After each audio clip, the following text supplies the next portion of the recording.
When I was 7 years old, my father enrolled me in football school and encouraged me to train. Football is a way of life. That's the mindset in places like Brazil, where football schools are common.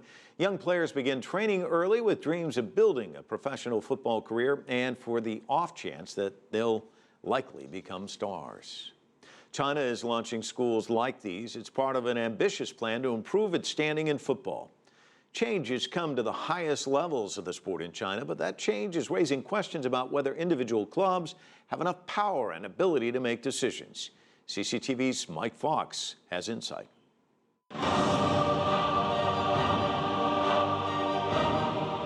It's been more than a year since the release of China's football reform plan, and as the country tries to improve their standing within the beautiful game, the nation made a bold statement when they decided to separate the Chinese FA from the General Administration of Sport, a change that many believe has been needed for a long time.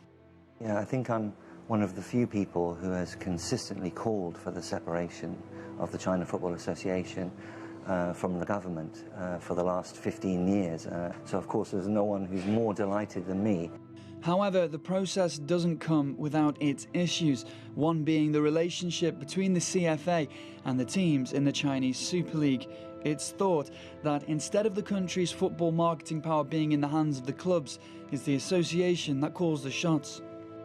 You know, the club owners of the Super League clubs, they would have the say in the China Super League company.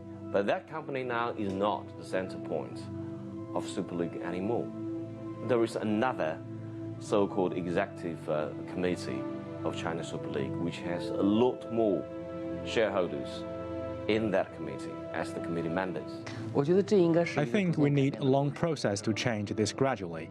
Solving this problem needs joint effort from the Chinese Super League holding company and the CFA.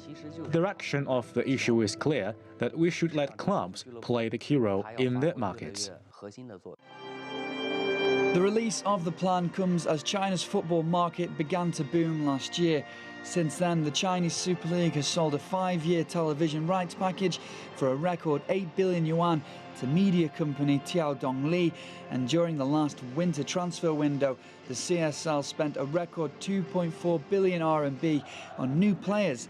But with the heavy investment comes concerns regarding the priority of the spending back into Chinese football. My concern would be that that is many, many millions, hundreds of millions of renminbi, which is being spent away from the grassroots. Although, in order for China's dream to be realised, a quick fix isn't an option, but there is room for optimism within the game's infrastructure, thanks to increased attendances and a clear improvement in the standard among homegrown and foreign talent. All this points to a new sign of new heights for Chinese football in the distant future. Mike Fox, CCTV.